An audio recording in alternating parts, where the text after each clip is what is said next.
Welcome to the AI Policy Podcast, a podcast by the Wadhwani Center for AI and Advanced Technologies at CSIS. I'm Gregory C. Allen. And I'm Andrew Schwartz. Join us as we dive into the world of AI policy, where we'll discuss the implications of this transformative technology for national security, geopolitics, and global governance. Welcome back to the AI Policy Podcast. I'm Andrew Schwartz, and I have with me my amazing co-host, Gregory C. Allen, who's the real expert on AI policy, and that's why we do this podcast. But we're having a special emergency episode. We're going to discuss the Biden administration's recently released National Security Memorandum on AI. On October 24th, the Biden administration released its National Security Memorandum on artificial intelligence. This memo fulfilled the administration's October 2023 AI executive order requirement for the development of a national security memorandum. So, before we dive into the content, let's go over some of the historical context for this memo. Greg, can you give us some background on what the historical precedent is for a document like this? Andrew, so good to be talking with you again. I think there's a good reason for starting with historical precedent, and because that's how the Biden administration sees this document is in the light of historical comparisons. So if you think about the history of the Cold War, there's a legendary document, NSC 68, which was really the first statement of the U.S. national security community on what life with nuclear weapons was going to be like for the United States. And that document really has a through line of U.S. policy throughout the entire Cold War. There's some other documents in the early days of space technology policy, mostly coming out from the Department of the Army and the Department of the Navy. But those documents really were the sort of baseline policy statement of how these transformative technologies were going to and already had transformed national security and what U.S. policy was going to be about it. Now, in the case of this document about artificial intelligence, I do think it's worth sort of separating what part of the AI story this is talking about. So, I'm in my mid-30s. I'm what passes for an old timer in AI policy these days. And when I started in AI policy, it was really all about machine learning and deep learning, the type of technology that powers face recognition, the type of technology that powers voice recognition. This document mostly doesn't care about that part of artificial intelligence. This document is all about frontier AI systems. So the absolute bleeding edge of the state of the art as it exists today, and also, and perhaps more importantly, the trajectory of where we are going in AI. So think about the best version of ChatGPT. ChatGPT just got a big upgrade not that long ago, and its competitors by Google, Anthropic, and others.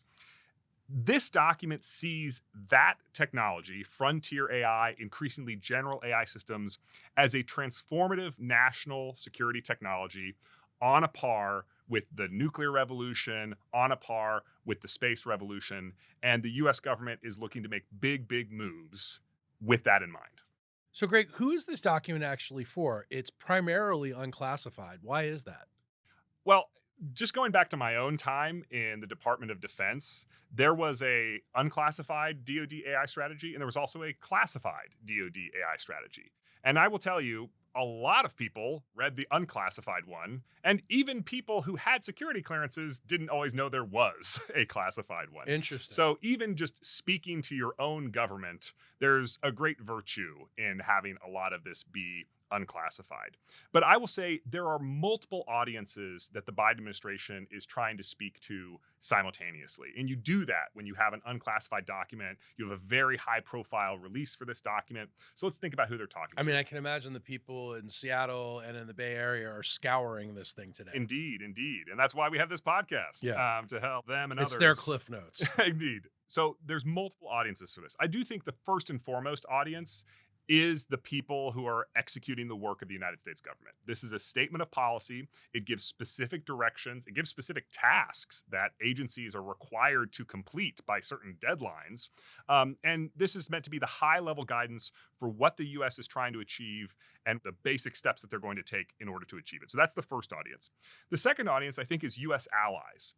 There have been big moves in AI policy on national security that the Biden administration has already taken. You and I have talked about the October 7th, 2022 AI chip export controls at length. I think a lot of allies were confused by that policy because the policy talked about things that were really happening, China using AI chips designed by American companies in their military systems, China using AI chips in their military supercomputers for nuclear weapons modeling. But that type of thing happens a lot and had been going on in the Obama administration, in the Trump administration, et cetera. And so it didn't necessarily by itself explain, at least to many allies, why there was this big shift in trade and technology posture towards China. And I have known the answer from conversations with government officials, but this is the first time I think that we've seen a big on the record answer from the Biden administration. That policy makes so much more sense when you understand that the Biden administration are true believers on the power of frontier AI, where we are now and where we're going. When you understand that they view that technology as absolutely transformative, as on a par with the early days of nuclear, the early days of space, that's when you understand why they thought it was essential to completely rejigger U.S. trade and technology policy towards China and other steps that they have also taken. So I think it's a really helpful document in explaining it to allies in that regard. Okay, so let's talk about this. Wait, there's one more audience we ought to talk about. Who? Adversaries. Sure. China's going to read this document. China is no question going to pour over this document at length. And I think what's really interesting here is there are some messages. They're not aimed at China, but I do think they'll have special resonance with China. So, for example, multiple times this document says that we're going to redouble our efforts on counterintelligence, and it is U.S. policy to protect AI industry from their critical intellectual property, from the preservation of their systems. So the type of posture that the United States has historically had towards like critical infrastructure, like our electrical grid, like our water systems, et cetera, this document sort of puts AI technology, the intellectual property, as well as the actual model weights and infrastructure as sort of in that same league. And if I was China, I'd be thinking, whoa, that's a big move. Well, it's really interesting because the United States has never made social media, for instance, a critical infrastructure. Not even close. Right. And so, this falling towards that category is pretty interesting. It's a big move. All right. So let's talk about the national security implications because it is a big move. How does the administration see AI and its implications for national security? You've touched on this a little bit, but what are they most worried about? So I think it's actually worth reading from some of the document in this. So we're beginning here in just section 1 policy where they sort of say what they're up to. Quote, AI has emerged as an era-defining technology and has demonstrated significant and growing relevance to national security. The United States must lead the world in the responsible application of AI to appropriate national security functions. And then a little bit So what does that mean in practice? Well, the United States must lead. Right. It is a national security priority to lead. Okay, this is a big deal. Exactly. So think about it. This is a dual-use technology. Right. Most of what's going on in AI right now is not going on in the U.S. national security community.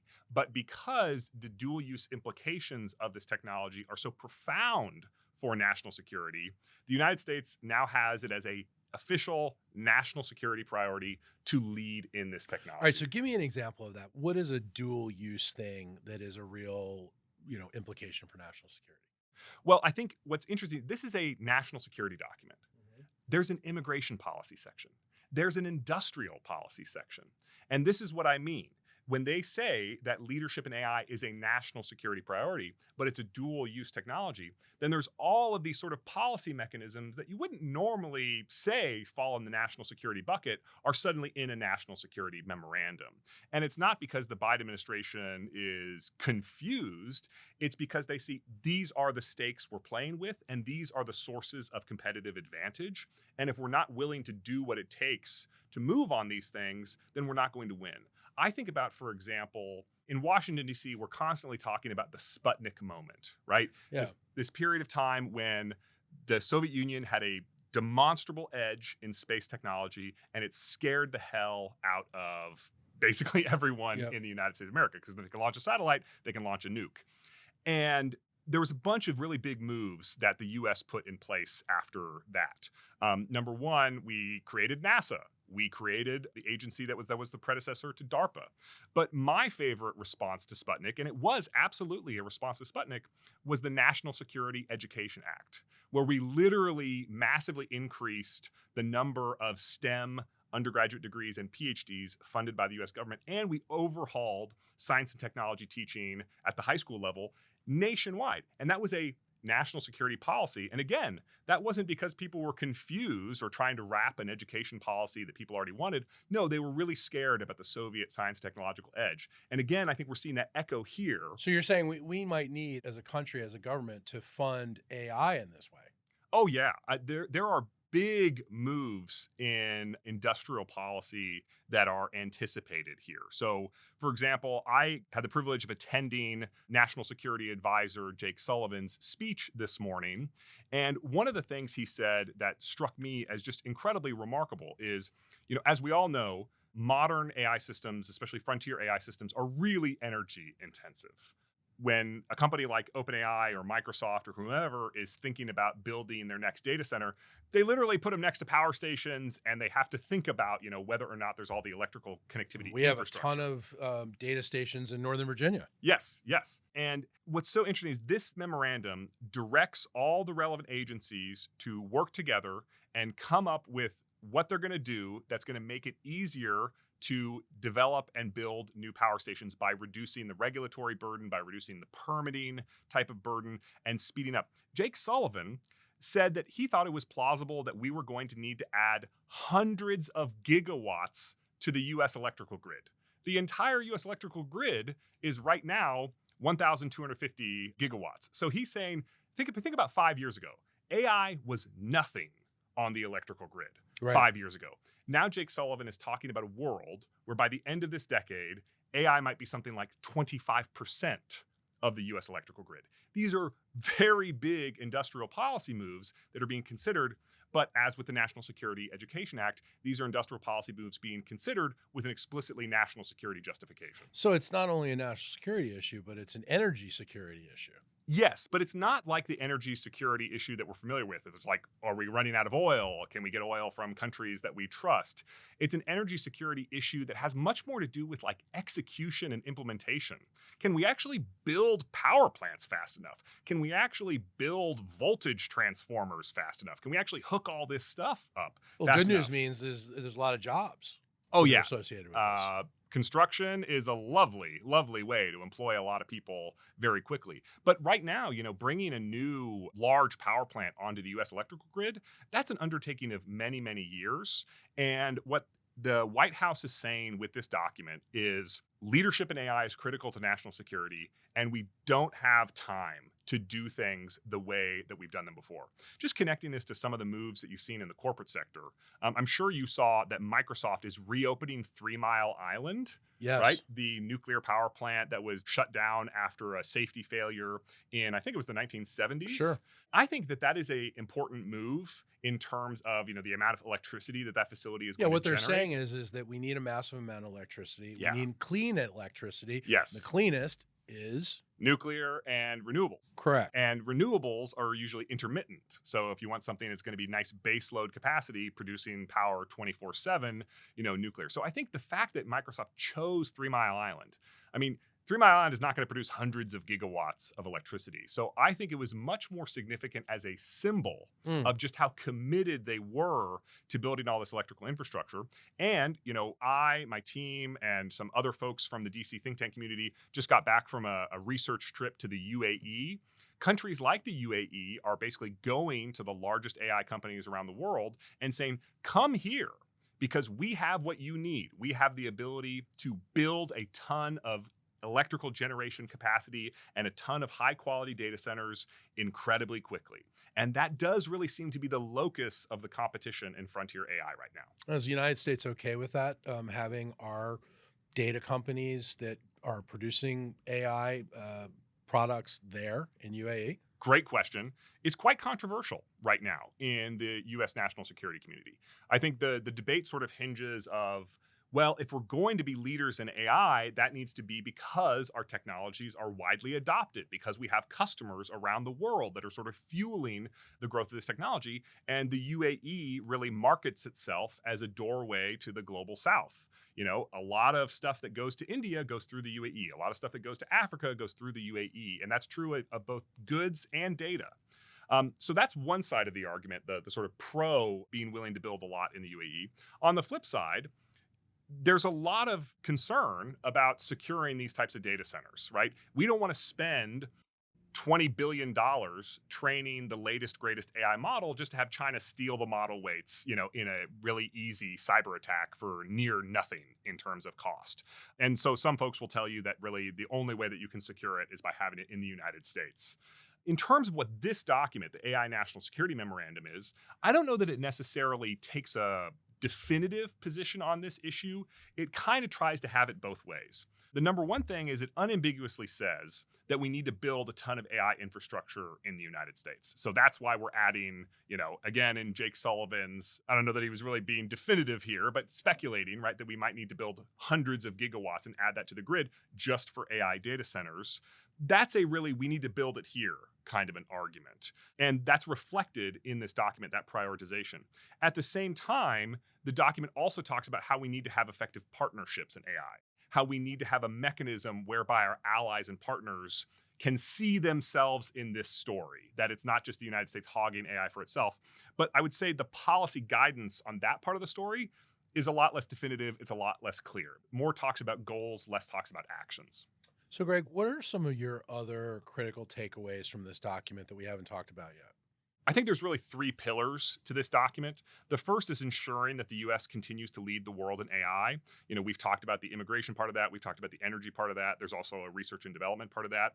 The second is talking about the national security uses of this. There's a lot of guidance to the US military, to the US intelligence community, basically saying, you need to be experimenting with frontier AI models. You need to be making sure that your digital infrastructure, your cyber infrastructure is compatible and ready for the latest AI models. Think about how long it's taken the US DoD to get into cloud, right? It Sure. was like 10 years after commercial industry that we had cloud. I think what the government is saying here is we cannot have that again with frontier AI systems. And if you think back to some remarks that Sam Altman made, I want to say 6 months ago, he described the performance of GPT-4, which at the time was the best model that they had out there, as, quote, mildly embarrassing at best, right? So he was aware of all of the limitations of that system. So you might then ask yourself, okay, if this is what the guy selling this technology describes it as, why are we so gung-ho to tell the national security community that they have to adopt it right now? And I think there's a few answers there. Number one is that cloud experience, right, of being 5-10 years behind the commercial state of the art, and sort of an assumption that is just completely unacceptable when it comes to AI. This technology is evolving so fast. It's becoming so powerful. GPT-4, when you compare it to GPT-2, is like Einstein compared to a cockroach. So it's not necessarily that GPT-4 is right now, right this second, this national security silver bullet. It's just that the trajectory of this technology is so astonishing. And if we don't start moving aggressively now, we're going to miss out in a big way in the not too distant future. The third pillar, after harnessing AI for national security benefit, and I want to emphasize one more thing, I guess I should say, on the harnessing it for national security benefit is, it talks about, the counterintelligence needs of this. And Jake Sullivan explicitly said, we need more money and more people going into the business of protecting American AI systems, both in national security and also in commercial industry. One thing he did not say, but something that I have been recommending in my writings here at CSIS, is the intelligence community also needs to up its game in terms of assessing adversary AI capabilities. What is going on in China?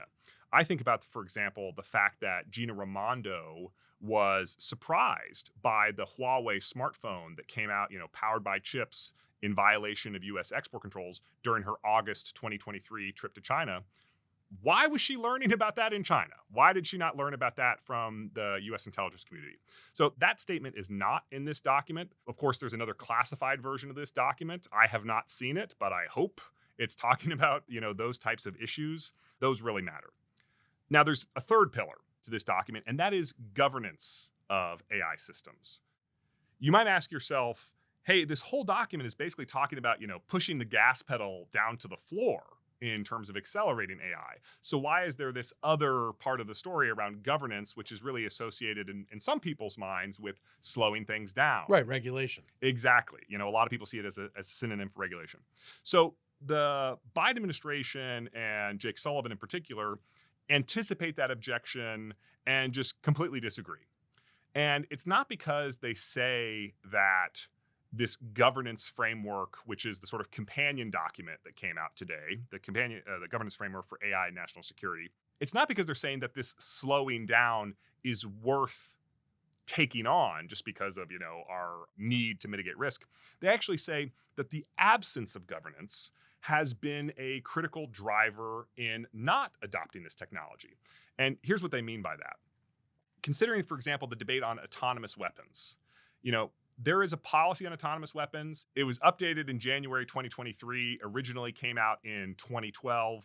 That document was so misunderstood by so many people, including in the Department of Defense. You would see senior leaders in the military or senior leaders in the civilian part of the DoD literally say incorrect things about what that policy actually said. And so one of the things they really need to do is to make the policy way more clear. What is allowed, what is not allowed, under what circumstances, with what risk mitigation measures taken in place. And so a lot of times in a bureaucracy, in a government agency, if you don't know whether or not something is allowed, there's a lot of incentives to be conservative and risk averse in terms of adopting that technology or taking on that new approach. And so the Biden administration is basically saying that this governance framework that we're putting on here is actually going to accelerate AI adoption because we've removed all this uncertainty, we've removed all this unclarity, and we've told people there are prohibited use cases when it comes to AI national security. Two that are, talked about, not in the document, but something that I've heard from other government officials is, for example, any AI system that is going to unlawfully suppress or burden the right of free speech or the right to legal counsel.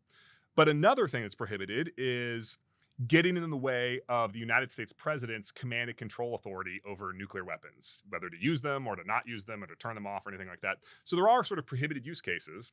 And then there's also these high-risk use cases, which basically says this is not banned, but there's additional technical scrutiny or additional process scrutiny or additional due diligence that is required. But once you do that, it is allowed. And so they're saying, these are the governance mechanisms that we need in place to go faster in AI. They really see one analogy that I think is helpful here.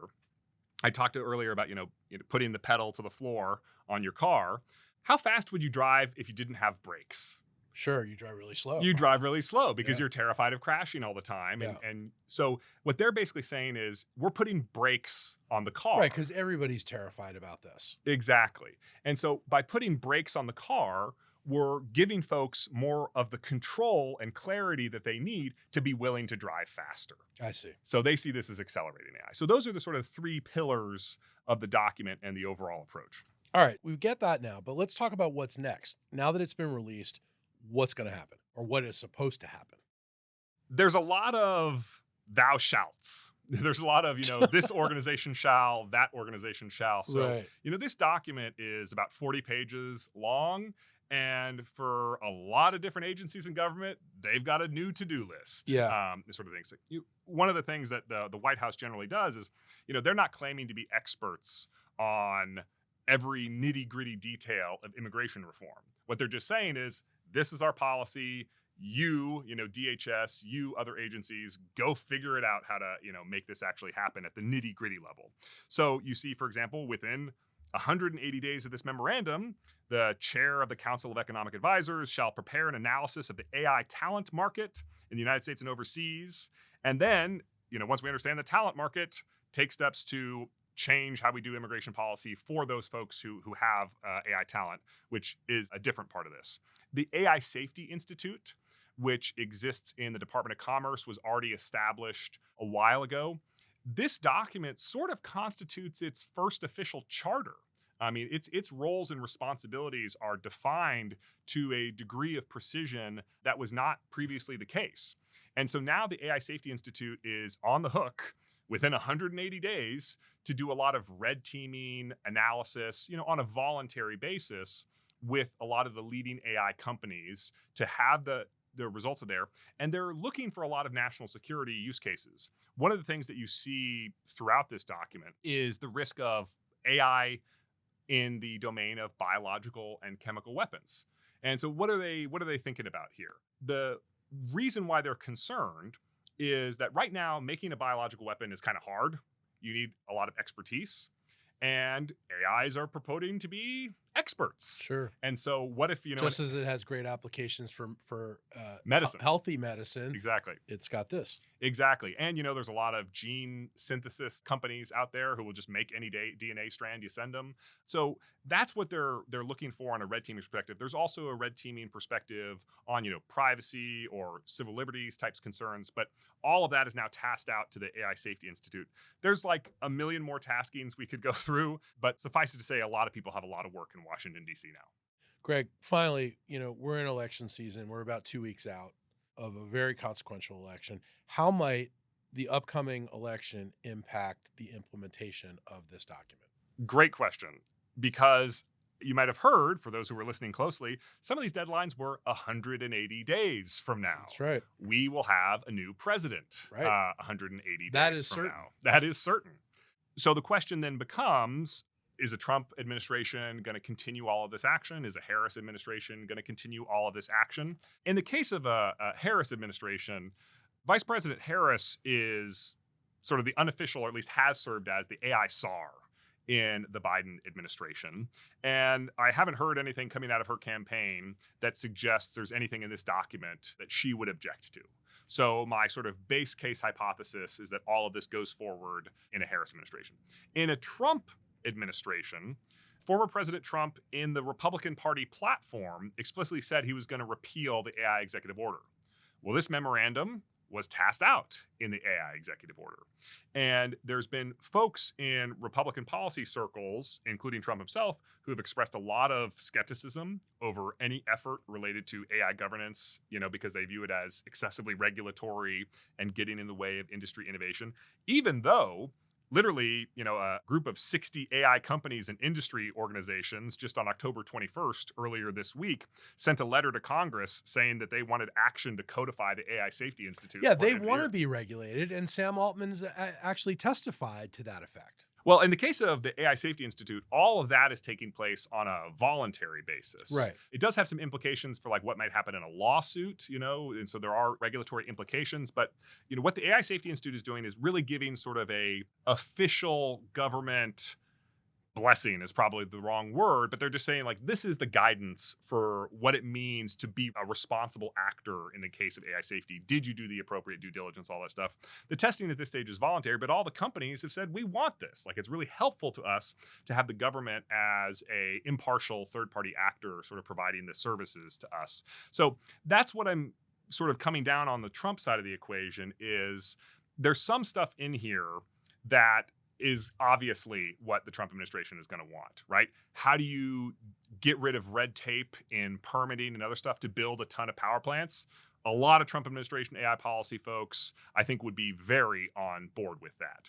Immigration reform, they're probably going to be quite a bit more skeptical of that type of action. This AI governance stuff, I think that's at risk, but I do think that it's possible that we move from, in this scenario, a Trump campaign to a Trump administration. Those folks are going to engage with industry. They're going to hear the strongest arguments, and maybe they'll have a different tune. So it's fluid. It could be fluid. What I'm saying is, the future is uncertain. There hasn't been absolute clarity on who would be leading AI policy in a, second Trump administration. And so it's just much more difficult to say what the future would hold. Greg, this has really helped us understand this document and its implications a lot better. So thanks very much. Thank you. Thanks for listening to this week's episode of the AI Policy Podcast. Be sure to subscribe on your favorite podcast platform so you never miss an episode. We'd also love to hear from you, so reach out to AI Policy Podcast at csis.org with your suggestions and feedback. And finally, don't forget to visit our website, csis.org, for our latest research reports and events. This podcast was produced by David Lutfi, Isaac Goldson, Sadie McCullough, Teddy Foley, Sam Gonzalez, and Arena Petrick. See you next time.